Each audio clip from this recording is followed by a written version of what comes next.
বিসমিল্লাহির রহমানির রহিম। কোরআনে বাংলা অর্থ হইতে পড়া হয়েছে 16। সুলাইমান দাউদের উত্তরাধিকারী হইয়াছিলেন, বলেছিলেন, হে লোক সকল, আমাকে উড়ন্ত পক্ষীকুলের ভাষা শিক্ষা দেওয়া হইয়াছে এবং আমাকে সব কিছু দেওয়া হইয়াছে, নিশ্চয় এর সুস্পষ্ট শ্রেষ্ঠত্ব। 17। সুলাইমানের সামনে তার সেনাবাহিনীকে সমবেত করা হলো, জিন ও মানুষ ও পক্ষীকুলকে, অথবা তাদের বিভিন্ন বইয়ে বিভক্ত করা হলো। 18। যখন তারা পিপীলিকা ও অধ্যুষিত উপত্যকায় পৌঁছাইল, তখন এক পিপীলিকা বলিল, হে পিপীলিকার দল, তোমরা তোমাদের গৃহে প্রবেশ করো, অন্যথায় সুলাইমান ও তার বাহিনী অজ্ঞাতসারে তোমাদের পিষ্ট করে ফেলবে।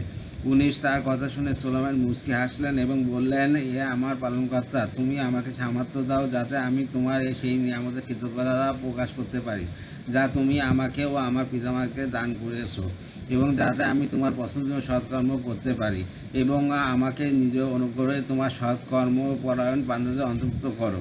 20। সুলাইমান পক্ষীদের খোঁজ খবর নিলেন, অথবা বললেন, কি হলো, হুদ হুদ দেখছি না কেন, নাকি সে অনুপস্থিত? 21। আমি অবশ্যই তাকে কঠোর শাস্তি দেব কিংবা হত্যা করব, অথবা সে উপস্থিত করবে উপযুক্ত কারণ। 22। কিছুক্ষণ পরে হুদ এসে বলল, আপনি যা অবগত নন আমি তা অবগত হইয়াছি। আমি আপনার কাছে সাবা থেকে নিশ্চিত সংবাদ নিয়ে আগমন করিয়াছি। 23। আমি এক নারীকে সাবাবাসীদের উপর রাজত্ব করতে দেখিয়াছি, তাকে সব কিছু দেওয়া হইয়াছে এবং তার একটা বিরাট সিংহাসন আছে।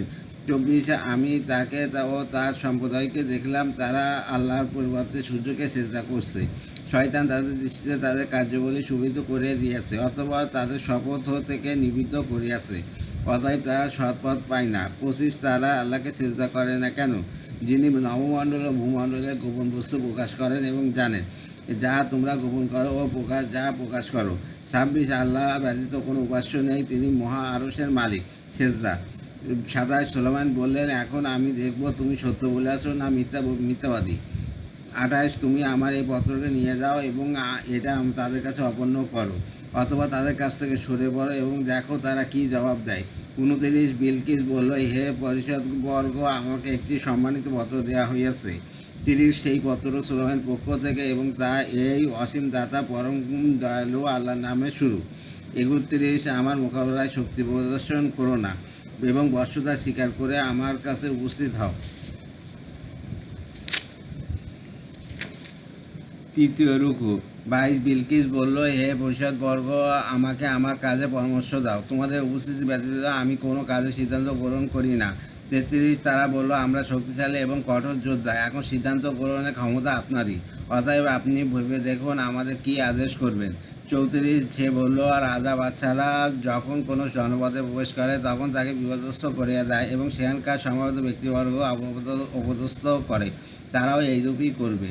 35। আমি তার কাছে কিছু উপসংহার পাঠাচ্ছি, দেখি প্রেরিত লোকেরা কি জবাব আনে। 36। অথবা যখন দ্রুত সালামানের কাছে আগমন করলো, তখন সুলাইমান বললেন, তোমরা কি ধন সম্পদ দ্বারা আমাকে সাহায্য করতে চাও? আল্লাহ আমাদেরকে যা দিয়েছেন তা তোমাদের বস্তু থেকে উত্তম, বরং তোমরাই তোমাদের উপসংহার নিয়ে সুখে থাকো। 37। ফিরে যাও তাদের কাছে, এখন অবশ্যই আমি তাদের বিরুদ্ধে এক সৈন্যদল নিয়ে আসব, যার মোকাবেলা করার শক্তি তাদের নেই। আমি অবশ্যই তাদের অপদস্থ করে সেখান থেকে বহিষ্কার করব এবং তারা হবে লাঞ্ছিত। 38। সুলাইমান বললেন, হে পরিষদবর্গ, তারা আত্মসমর্পণ করে আমার কাছে আসার পূর্বে কে বিলকিসের সিংহাসন আমাকে এনে দেবে। 39। জৈনক দৈত্য জিন বলল, আপনি আপনার স্থান থেকে ওঠার পূর্বে আমি তা এনে দেব এবং আমি এই কাজে শক্তিমান বিশ্বস্ত। 40। কিতাবের জ্ঞান যার ছিল সে বলল, আপনার দিকে আপনার চোখের পলক ফেলার পূর্বে আমি তা আপনাকে এনে দেব।